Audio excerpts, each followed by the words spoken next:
Je suis Anne Pioz, psychothérapeute et coach. La pleine conscience du pouvoir est un podcast qui s'adresse aux femmes qui veulent reprendre le pouvoir sur leur relation avec la nourriture, sortir des injonctions de la culture des régimes et ne plus se sentir seule avec tout ça.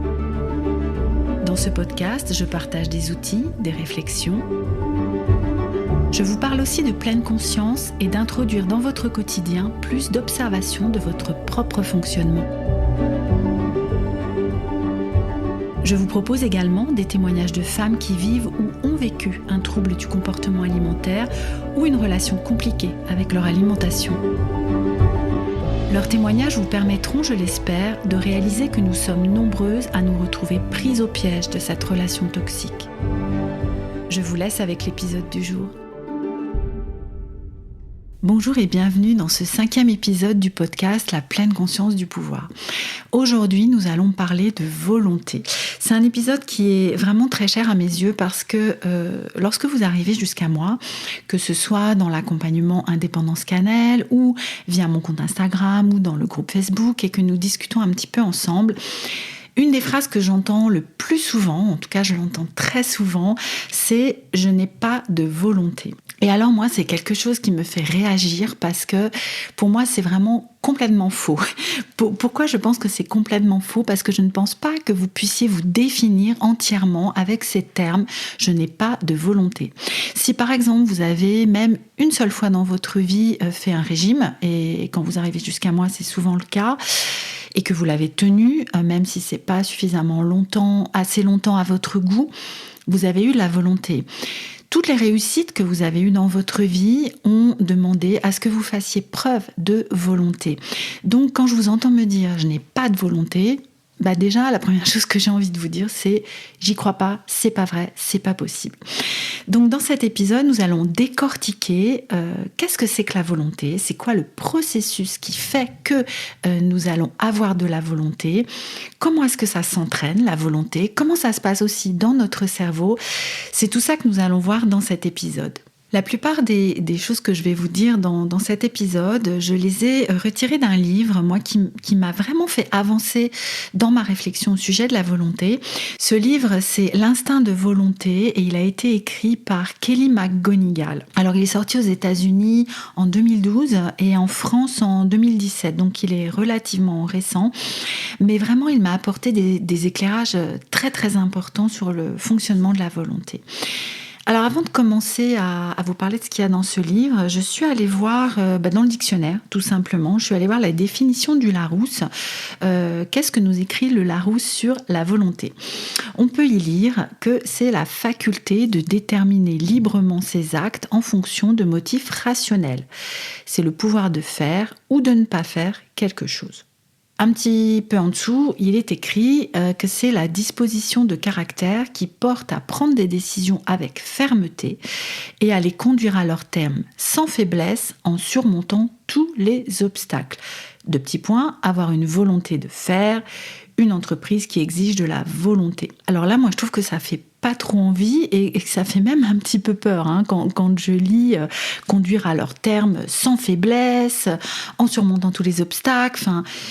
Oui, effectivement, on se dit, la volonté, c'est un truc, c'est un truc meumeux, quoi, de faire preuve de volonté. Donc vraiment, un de mes messages principaux avec cet épisode, c'est de faire redescendre un petit peu la pression par rapport à ce concept de volonté. Donc on va commencer par aller voir un petit peu la façon dont ça se passe au niveau de notre cerveau, le fonctionnement de la volonté. Cette volonté, elle va dépendre de notre cortex préfrontal. Donc ce cortex préfrontal, c'est la zone du cerveau qui est juste derrière notre front et qui va se développer tout au long de notre enfance et jusqu'à environ 25 ans. Alors les connexions, elles commencent à vraiment s'y faire vers l'âge de 7 ans. C'est pour ça qu'on va parler de l'âge de raison. Vous avez peut-être déjà entendu ce terme termes-là, parce qu'avant ça, vraiment, si vous imaginez un petit enfant de 3 ans, et je vais pas mal vous en parler du petit enfant de 3 ans aujourd'hui, il est aux prises complètement avec ses instincts, avec ses émotions, avec ce qui se passe dans une partie plus primitive de son cerveau. Et puis, à partir de 7 ans et pendant l'adolescence, alors il y a d'autres bouleversements pendant l'adolescence qui rendent parfois l'irrationalité plus présente, mais voilà, jusque l'âge de 25 ans, ce cortex préfrontal va se développer et c'est lui qui va permettre de prendre des décisions rationnelles. C'est vraiment ça qui nous différencie des animaux. Les animaux, comme le dit par exemple Kelly McGonigal dans le livre, vous verrez jamais votre chien mettre des croquettes de côté pour sa retraite. Il va pas être dans la prévision, il va pas être dans le raisonnement. Le cortex préfrontal donc n'est pas présent chez les animaux et chez nous, il va contrôler tout ce à quoi vous faites attention, ce à quoi vous pensez et même la façon dont vous vous sentez. En fait, dans ce cortex, il y a 3 régions qui concernent la volonté. Il y a celle qui contrôle le pouvoir de faire, qui vous aide à poursuivre par exemple une tâche ennuyeuse. Il y a celle qui contrôle le pouvoir de ne pas faire, qui vous empêche de faire tout et n'importe quoi quand une émotion débarque. Remerciez-la, cette partie, pour la dernière fois que vous n'avez pas repris de blanquette parce que vous n'aviez plus faim, par exemple. Ou alors que vous n'avez pas décroché le téléphone pendant que vous étiez en train de conduire. Ces 2 parties, ensemble, elles contrôlent ce que vous faites, elles contrôlent vos comportements.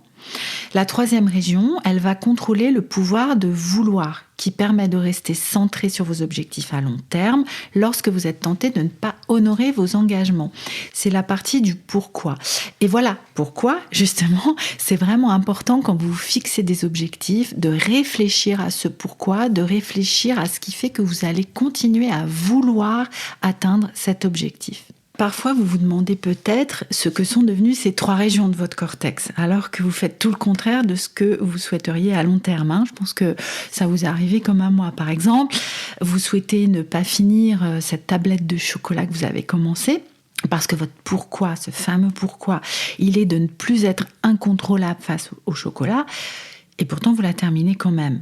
Ça, en fait, c'est parce que ce cortex préfrontal, qui s'est développé il n'y a pas si longtemps en ce qui concerne l'évolution de notre espèce, il vient juste compléter ce qui existe dans notre cerveau depuis plus longtemps et qui tient plus de l'instinct, de la survie et des pulsions.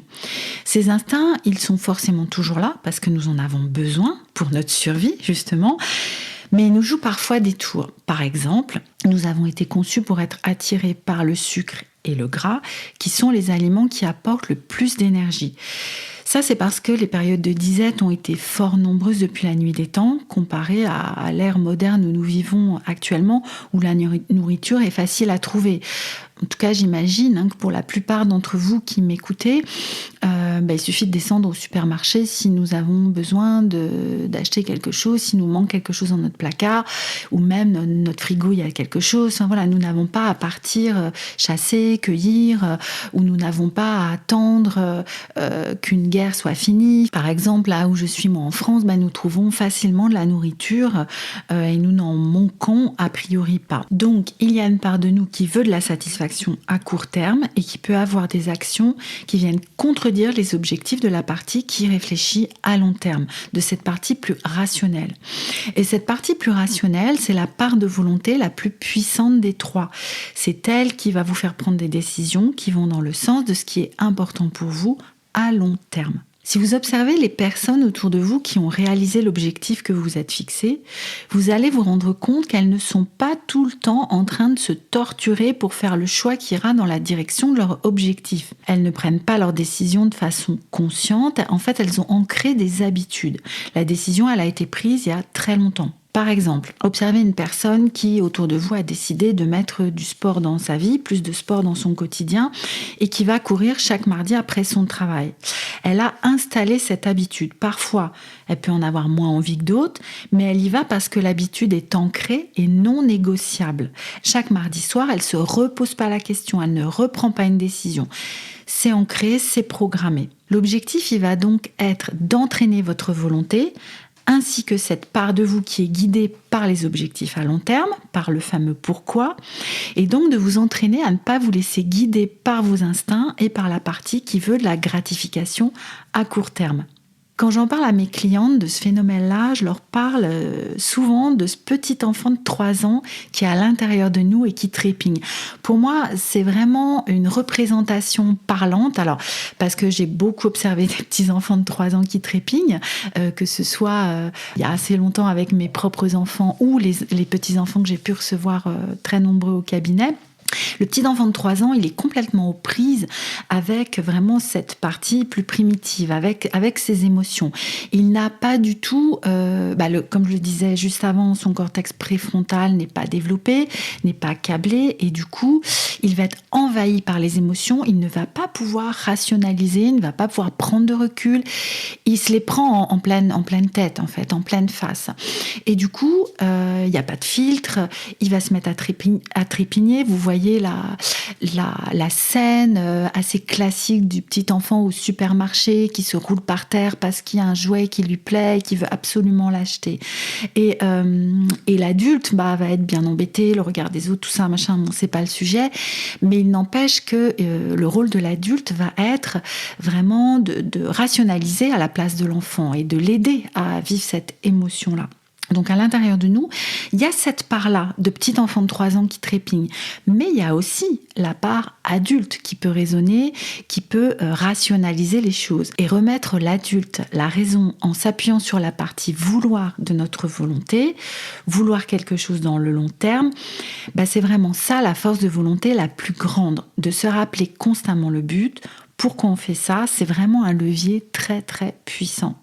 Et pour continuer sur cet exemple du petit enfant de 3 ans à l'intérieur de nous, mais aussi de l'adulte à l'intérieur de nous, cette part rationnelle, cette part adulte de nous, elle va pouvoir aller parler à ce petit enfant. Elle va pouvoir déjà, comme on le fait avec un petit enfant de 3 ans, vous savez, quand on se met à sa hauteur et qu'on lui explique les choses, cette partie adulte, elle va pouvoir accueillir ce que cette part d'enfant dit de nous. J'en veux, j'en veux, j'en veux. Mettons, je sais pas, vous avez envie, on va revenir avec le chocolat, hein, c'est un exemple quand même assez parlant pour beaucoup d'entre vous, j'imagine ça comme ça en tout cas. Vous avez envie de finir cette fameuse plaque de chocolat. Et le petit enfant de 3 ans à l'intérieur de vous, il dit j'en veux, j'en veux, j'en veux. Et votre partie adulte, si elle a pris cette décision, encore une fois, comme je le disais plus haut, de ne plus être complètement accro, entre guillemets, au chocolat, enfin d'être un peu plus rationnel vis-à-vis du chocolat, la part adulte, elle va pouvoir lui dire ok, je comprends, t'as envie de chocolat, mais nous, ce qu'on a décidé ensemble, tu te souviens, c'est que t'allais manger moins de chocolat. Comme on va pouvoir dire à un petit enfant qui est dans le supermarché, alors que Noël vient juste de passer et qui vous réclame à nouveau un jouet, vous allez pouvoir vous mettre à sa hauteur et lui dire tu sais, souviens-toi, il y a eu Noël il n'y a pas longtemps, tu as eu beaucoup de cadeaux, tu as été très gâté, le Père Noël, s'il y croit, si c'est dans votre façon de voir les choses, il t'a amené plein de cadeaux. Là maintenant, tu vas devoir attendre, je sais pas, ton anniversaire une prochaine fois pour avoir un nouveau cadeau. Donc voilà, c'est vraiment dans ce dialogue et encore une fois, remettre le pourquoi au centre de ces décisions est vraiment très, très important et très puissant. La deuxième partie que je voulais aborder avec vous à propos de la volonté, c'est le fait que vous pouvez prendre un nombre limité de décisions dans une journée parce que c'est très très fatigant, ça demande beaucoup d'énergie de prendre des décisions, de se poser cette question, je fais ou je ne fais pas, j'y vais pas, qu'est-ce que je choisis, je mange ou je mange pas, je vais courir, je vais pas courir, etc., etc., etc. Moi je vois ça un petit peu comme un réservoir que nous aurions à l'intérieur de nous le matin quand nous nous levons et qui va se vider petit à petit au fur et à mesure des décisions que vous allez prendre. Et des décisions, grandes ou petites, vous en prenez à longueur de journée. Dès le réveil, je me lève ou je reste encore 5 minutes au lit. Je prends de la confiture ou je prends pas de confiture. J'ai faim ou j'ai pas faim. Je mets ce jean ou je mets cette jupe. Je prends le bus ou je vais à pied. Je prends l'escalier ou je prends l'ascenseur. Je mange une salade ou je prends une pizza. Je pars où en vacances ? Je garde mon calme ou j'engueule mon collègue, etc., etc. Et en général, en fin de journée, vous n'en pouvez plus de prendre des décisions. épuisez votre force de volonté. Vous videz petit à petit tout au long de la journée ce réservoir à volonté, comme j'ai envie de l'appeler là. Et quand ça concerne votre alimentation, c'est la même chose. J'ai listé quelques exemples là, juste au-dessus, mais si vous avez une relation compliquée avec la nourriture, et peut-être que si vous m'écoutez, c'est le cas, ou si par exemple vous avez fait de nombreux régimes et que vous êtes encore en train de contrôler ce que vous mangez avec votre tête, quand arrive le soir, par exemple en rentrant du travail, c'est là que vous pouvez avoir envie de grignoter et de vous dire « Oh, et puis zut, il y en a marre, toute la journée, j'ai décidé salade ou pizza, je reprends de la blanquette ou je reprends pas de blanquette, je bois du vin ou je bois de l'eau, etc. etc. » Donc soit vous allez muscler votre capacité à prendre des décisions en musclant votre cerveau, en renforçant votre force de volonté, et vous pourrez alors gagner en rapidité décisionnelle, par exemple, et donc vous aurez plus de volonté. Ou alors l'autre possibilité, c'est de faire moins appel à la volonté, par exemple en établissant des habitudes ou en simplifiant les choix. Comment est-ce qu'on renforce sa force de volonté ? Alors, déjà, ce qui est important, c'est d'avoir un cerveau qui soit en forme. Quand je parle de muscler le cerveau, de le faire travailler d'une manière plus rapide, ça va vraiment être important qu'il soit en forme. Et pour commencer, de bien se reposer, de bien dormir. Le fait d'avoir un sommeil suffisant permet vous savez, on parle de régénérer le cerveau ou en tout cas, de faire en sorte qu'il puisse intégrer des informations, qu'il puisse récupérer, en fait. Et d'ailleurs, vous avez peut-être remarqué que le matin, c'est plus facile de prendre des décisions parce que le cerveau et la capacité à prendre des décisions sont plus reposés. Faire du sport est aussi une bonne idée. C'est pareil que pour le sommeil.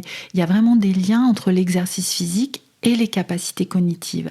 Je rentrerai pas dans les détails là parce que je ne saurais pas suffisamment vous l'expliquer, mais en tout cas, c'est assez connu que faire de l'exercice renforce aussi les capacités cognitives. L'exercice de pleine conscience, la méditation de pleine conscience, là aussi, il y a eu des études de fait qui montrent, IRM à l'appui, que le cerveau est plus irrigué et que les connexions avec le cortex préfrontal sont plus développées chez les méditants, chez les personnes qui entraînent cette capacité d'attention. Parce que c'est là que la volonté prend sa source. En plus, méditer facilite la concentration, développe la concentration, c'est un des principaux bienfaits puisque ça muscle l'attention. Et ça facilite le sommeil. Donc CQFD, on en revient au point d'avant, le premier point dont je vous ai parlé, qui est d'avoir un cerveau en forme en dormant suffisamment. Donc voilà, CQFD. Ensuite, il y a aussi une alimentation qui peut être plus saine pour le cerveau. Par exemple, porter plus sur le végétal avec les vitamines et les minéraux. Internet pullule d'articles sur l'alimentation bonne pour le cerveau, les gras qui facilitent le cerveau, etc., etc. Là, je ne vais pas rentrer non plus dans les détails, sachant que c'est pas ma zone de compétence, tout ce qui est nutrition. Là non plus, je ne vais pas rentrer dans les détails. Je vous laisse faire vos recherches sur le sujet de l'alimentation saine pour le cerveau. La deuxième stratégie que je vous propose pour que votre réservoir de volonté se vide moins, soit moins vite épuisé, c'est d'utiliser votre volonté de façon intelligente. Ça peut être intéressant de prendre les décisions importantes le matin, parce que le matin, les idées sont plus claires, comme on l'a vu juste avant, le cerveau est plus reposé et la volonté est reboostée le matin. Ça va être généralement aussi plus facile pour la plupart d'entre nous de faire les choses qui demandent le plus de volonté plus tôt le matin. Parce que justement, le réservoir est encore plein. Donc, par exemple, aller au sport, si on prend cet exemple-là, si vous avez décidé de vous mettre ou de vous remettre au sport, la volonté sera plus forte d'y aller le matin plutôt que le soir après votre journée de travail, quand votre réservoir de volonté sera presque à sec, du coup. Donc, ça peut être une bonne idée de prévoir ça plutôt le matin. Une autre idée, ça va être de vous simplifier la vie pour économiser les décisions. Par exemple, préparez vos menus à l'avance, planifiez votre semaine ou planifiez quelques jours. Comme ça, au moment où vous aurez à décider ce que vous allez manger le soir, par exemple, vous rentrez du travail ou il faut décider ce que vous allez préparer à manger, si vous avez établi des menus, vous avez juste à regarder ce que vous avez écrit. Il n'y a pas de décision à prendre en fait. C'est pas qu'est-ce qu'on fait, est-ce qu'on commande un truc, qu'est-ce qu'il y a dans le frigo. Oh non, c'est plus facile ça. Non, c'est écrit, c'est prévu, c'est planifié. Donc la planification vraiment va vous simplifier la décision. Ou ça peut être aussi, par exemple, de préparer votre sac de sport le soir. Comme ça, il n'y a plus qu'à le mettre dans la voiture si vous prenez la voiture ou l'emmener avec vous. Il n'y a pas à réfléchir. Ou même le mettre devant la porte ou déjà dans la voiture. Ou alors, j'en discutais avec une de mes clientes il n'y a pas longtemps. Elle avait un petit peu de mal à faire sa séance de sport prévue juste après. Alors, elle télétravaille en ce moment. Et faire la séance de sport juste après le travail pouvait être un peu délicat. Et du coup, je disais, qu'est-ce que tu dirais, puisque tu es en télétravail, pourquoi pas d'enfiler ta tenue de sport dès le matin ou quand tu es à ta pause déjeuner, t'enfiles la tenue de sport, comme ça, voilà, c'est déjà fait, c'est déjà prévu. Une autre chose dans la planification, pour vous éviter une prise de décision le matin, ça peut être de préparer ce que vous allez mettre le lendemain matin, le soir. Comme ça, il n'y a pas à réfléchir, c'est déjà prêt. Vous voyez, vous économisez en fait le plus possible les décisions. Donc, voyez ce qui peut vous aider. Pour les actions qui vont dans le sens d'objectifs importants pour vous, prenez des décisions à l'avance, en amont, pour ne pas avoir à le faire à chaque fois que ça se présente. Vous allez la prendre une fois pour toutes, pour arrêter de revenir sans cesse sur cette décision et pour ne pas être bloqué dans l'inaction. Par exemple, à la cantine, vous pouvez décider que vous prenez toujours un fruit en dessert. Vous vous posez même pas la question. Quand je mange à la cantine, je prends un fruit en dessert. Ou par exemple, tous les mardis, je vais courir avant de déjeuner. C'est comme ça, c'est établi, la décision est prise en amont, elle est prise à l'avance. J'en reviens aussi à la planification. Certaines personnes peuvent penser que planifier, c'est enlever un petit peu de liberté. Vous voyez, c'est un petit peu enfermant pour elles. Quand on parle des menus, par exemple, elles vont dire ouais, mais si j'ai planifié tous mes menus, alors ça veut dire que s'il me vient une autre idée, je peux pas le faire. Non, non, ça veut pas dire ça. Vous pouvez bien sûr changer le truc. C'est vraiment que planifier, ça va vous libérer d'un poids en fait, et ça va vous rendre plus sûr de réaliser ce que vous voulez réaliser parce que c'est déjà prévu, c'est déjà planifié. La dernière chose à laquelle je pense, c'est d'établir des habitudes pour que vous n'ayez pas à vous reposer la question à chaque fois, pour que votre esprit il n'aille pas dans une autre direction et commence à négocier en fait. Ça prend du temps de mettre en place des habitudes, surtout si l'émotionnel s'en mêle, mais c'est vraiment ce qui va vous aider le plus.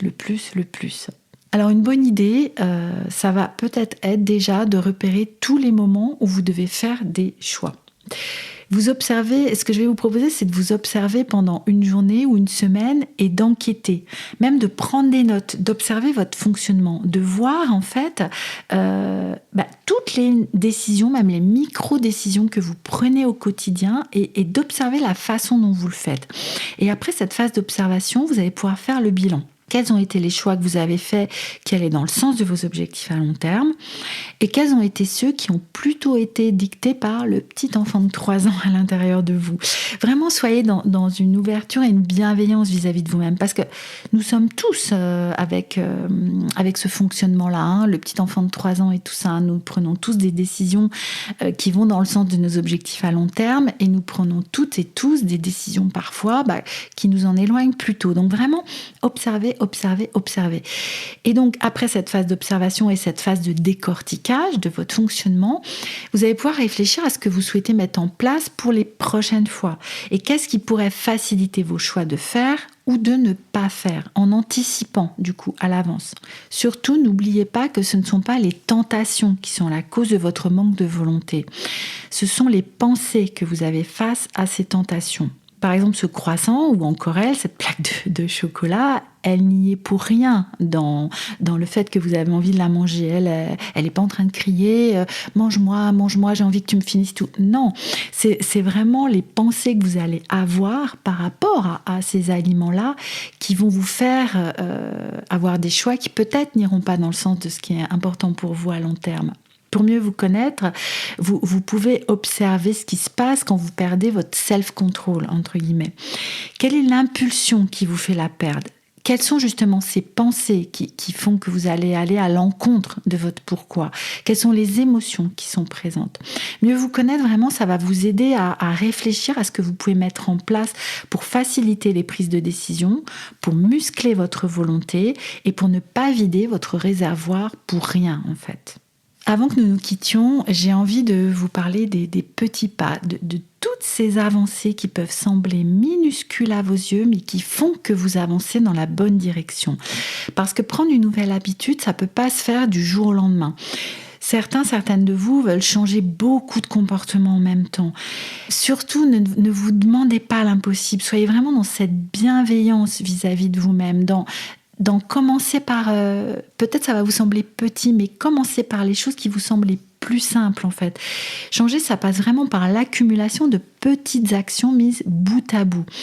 Si encore une fois vous interrogez les personnes qui ont déjà pris les habitudes que vous visez, elles vont vous dire qu'elles ne sont pas levées un matin comme ça en décidant de changer une habitude et en y arrivant dès le début. C'est vraiment petit à petit, c'est petit pas par petit pas qu'elles ont mis en place ces choses-là. Donc commencez par une petite action. Ne vous dites pas, je ne vais pas y arriver, c'est impossible pour moi. N'essayez pas de mettre en place tout un tas de trucs en même temps nouveaux dans votre vie. Parce qu'il y a aussi ça, vous n'allez pas changer un comportement qui est ancré chez vous depuis des mois, des années, des dizaines d'années en 1 semaine, 3 semaines ou même 3 mois. C'est vraiment pas possible ça. Je dis pas que c'est pas possible d'ancrer des nouvelles habitudes en peu de temps, mais plus elles sont ancrées, plus elles sont lointaines, plus ça va prendre du temps. Et c'est normal, ne vous blâmez pas, ne me ramenez pas ce truc, j'ai pas de volonté. Non, c'est juste que vraiment soyez bienveillant avec vous-même, ne vous en demandez pas trop à la fois. Commencez par des petits pas et cette accumulation-là de petits pas va faire que vous allez avancer énormément et que dans 1 an, dans 2 ans, vous pourrez regarder derrière vous et vous dire « Waouh, mais quel chemin j'ai fait et presque quelle autre personne je suis aujourd'hui en ayant fait ces petits pas les uns après les autres, qui vont devenir des très grands pas, justement. » Alors vous trouverez encore beaucoup de pépites et des pistes dans le livre de Kelly McGonigal, donc l'instinct de volonté, que je trouve extrêmement intéressant et très pratico-pratique aussi sur ce sujet-là, avec des pistes, des idées pour entraîner votre volonté et surtout des explications sur notre fonctionnement qui sont, je trouve, très déculpabilisantes. Et ce livre, il nous replace aussi en même temps comme un acteur ou une actrice de ce processus de volonté. Parce que vous avez vraiment le pouvoir d'améliorer ça, de prendre le pas sur vos côtés plus primitifs, sur ce fameux petit enfant de 3 ans à l'intérieur de vous, qui cependant, comme je le disais tout à l'heure, a vraiment besoin, comme tout petit enfant, d'être entendu, d'être pris en considération avant que vous puissiez lui rappeler la règle que vous vous êtes fixée. Parce que sinon, il va continuer de trépigner à l'intérieur de vous. Je vais vous laisser là pour cet épisode, j'espère qu'il vous aura plu. N'hésitez pas à me faire vos retours en commentaire sur le blog ou à laisser un avis sur Apple Podcasts ou à m'envoyer un mail, bref, par le canal qui vous conviendra le mieux. Je serai ravie de vous retrouver dans un prochain épisode. N'hésitez pas à partager aussi le podcast autour de vous. C'est vraiment important pour moi, pour m'encourager, pour soutenir mon travail. Et je vous dis encore une fois à très bientôt dans un prochain épisode de La pleine conscience du pouvoir.